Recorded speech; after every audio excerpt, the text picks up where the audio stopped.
President Biden said today that this ban will be hard for ordinary Americans. But this is what the solidarity with the Ukrainian people is supposed to look like. And this is one way the United States can punish Vladimir Putin without escalating the conflict, without putting American troops in direct combat with the Russian military. The polling shows that Americans are willing to absorb the higher costs, but are the oil and gas companies? Joining me now, Robert Reich, former Secretary of Labor under President Clinton, now Professor of Public Policy at Berkeley. His book, The System, Who Rigged It, How We Fix It, is now out in paperback. Bob, welcome back to the show. You've been writing recently about corporate giants trying to protect their profits by charging more. What do you think about the idea of oil and gas companies absorbing these higher costs?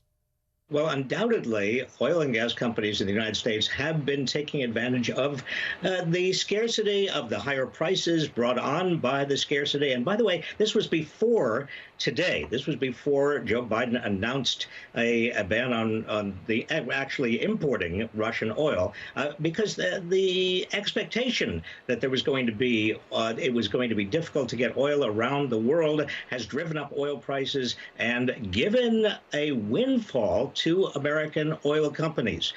Mehdi, the way you deal with that is through a windfall profits tax. I mean, even the European Union just a couple of days ago advised its members to seek a windfall profits tax on energy companies that have taken advantage of this very grave emergency to raise their prices. We ought to be doing the same thing in the United States. You wrote in your newsletter this morning about how the White House and Congress can also help Americans, ordinary Americans, with these higher costs. What kind of things could they do? Well, for one thing, we could very easily, because we've already done it, revive the refundable child tax credit that went to every family up to $112,000 in terms of individual incomes. That was an investment we made because of the very, very difficult time families were having with regard to COVID. Well, families are having a hard time now. In fact, lower income families bear the brunt of the burden of higher gas taxes because or gas prices, because lower income families are the ones who are commuting long distances in order to afford housing. They're the ones who really can't. Most of them don't sit behind their consoles, their computer consoles, and do their work. They actually have to be at work. These are the workers that we relied on during COVID. I think that we have a certain responsibility if we are doing things that are raising the prices of gas for these people. We should make it easier for them to survive. And Bob, it was good to see Joe Biden today talk about the dangers of price gouging, warning oil companies not to do that. It's something the White House was doing, as you pointed out, till the end of last year when it was talking about inflation as a whole. But in recent weeks, recent months, it hasn't made the case as forcefully as it should that the inflation we're seeing here in the U.S., yes, it's partly supply chain. Yes, it's partly pandemic. Yes, it might be partly to do with spending by the government. But it's also to do with price gouging by big corporations. Undoubtedly, that's true, and it's interesting, Mehdi. It was almost as if in January the administration decided suddenly, for reasons that are not particularly clear, not to blame big corporations for the price gouging that they were obviously doing, and that even the administration was reporting on. I mean, food prices are going up and continue to go up by extraordinary amounts. But if you look behind food prices, one of the major reasons food prices are going up is you got four major food processing, meat packing companies that are in the meat and poultry business, and they are the ones that are deciding, and they have decided because there's very little competition between them to put up their prices. You see, so much of this has to do with monopolization, market power, pricing power by big American companies. And Bob, just coming back to gas prices, the White House is said to be making overtures to the likes of Saudi Arabia and Venezuela, a country that's under sanctions, to try and plug the gap when this Russian oil is removed. I think, 7% of our oil comes from Russia. They want to plug the gap by asking the Saudis and maybe the Venezuelans to fill that gap.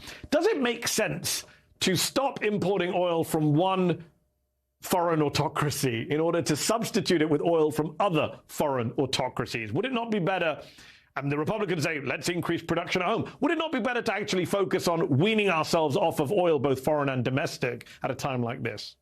Yeah, I think that is absolutely the bottom line. I mean, this is, and it should be an invitation to all of us to get into recycled green energy as quickly as we possibly can, to deal with autocracies. I mean, Venezuela and the human rights abuses in Venezuela, or Saudi Arabia, again, human rights abuses. You know, it's one thing, and it's justifiable and admirable, I think, to help the Ukrainians in terms of maintaining human rights and protecting democracy from Russia. But if we've got to go to Venezuela and Saudi Arabia to help them and deal with our own you know, problems in terms of oil, well, that's really robbing Peter to pay Paul. We really do need to make democracy and human rights at the very center of our foreign policy. Bob, Republicans are already making their cynical play to blame President Biden for higher gas prices ahead of November. To what extent do you think gas prices could actually shape the outcome of the midterms? Because despite the intense media coverage and the Republican attacks, the political science literature is mixed on this. Obama actually got re-elected in 2012 when gas prices were higher than they are now. Well, gas prices, I mean, it's partly because, you know, every gas station announces, you know, you see those big letters right there and big numbers right there in front of the gas station, exactly what the price is. So people gauge inflation on the basis of that. This morning I filled up my car. It was $5, a little over $5 a gallon. It cost me $75 to fill up my car. I don't remember ever that. Now, it's true that the last time we had gas around $4 a gallon was years ago, and in inflationary terms, it is still below what it was the last time it would hit a $4 a gallon high.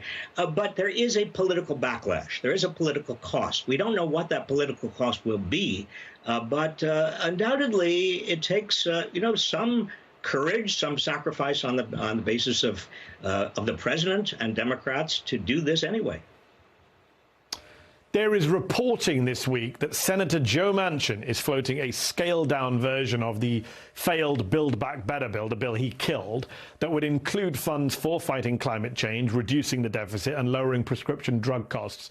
Would you be in favor of a slimmed-down bill like that? It's better than nothing. Is that the argument?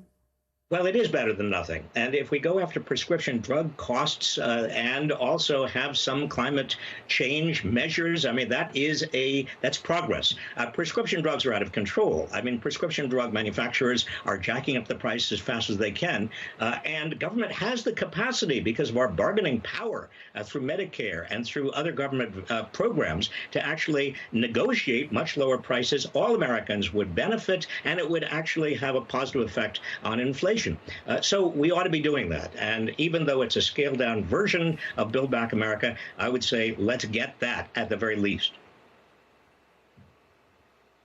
I find Joe Manchin to be such a bizarre character, because he said that he wants to oppose inflation. Remember, his entire campaign against Build Back Better was to say, well, I'm worried about inflation. And yet multiple Nobel Prize laureates in economics put out statements saying Build Back Better will bring down prices. It will bring down prescription drug costs. It is anti-inflationary. He killed that. And now he's saying, well, he was pushing for the banning of Russian oil that we saw today, saying Americans don't mind paying a bit more for gas. He's all over the place on this issue. He is all over the place. I think let's keep in mind he is from West Virginia. That is traditionally a coal-producing state. He is also, and I don't mean to in any way single him out, but he is the recipient of a lot of big corporate contributions from corporate America.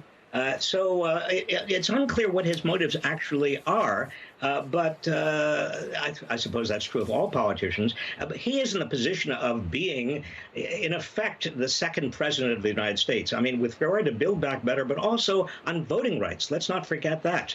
I mean, Manchin came up with a very different voting rights bill that he thought would attract 10 Republican senators, which were needed to avoid a filibuster. But then he never got the 10 senators. So we still don't have the kind of voting rights protections we need, given that the states, in light of what an amazing big lie, are going on suppressing votes.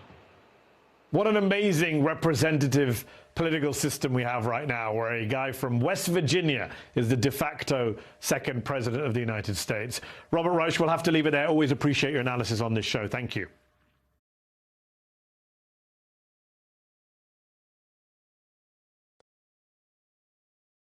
Hi, I'm Mehdi Hasan. Thanks for checking out our channel on YouTube. You can see more of the Mehdi Hasan Show by clicking on any of the videos on this screen, and make sure you subscribe below to stay up to date on the day's biggest stories. Thank you for watching.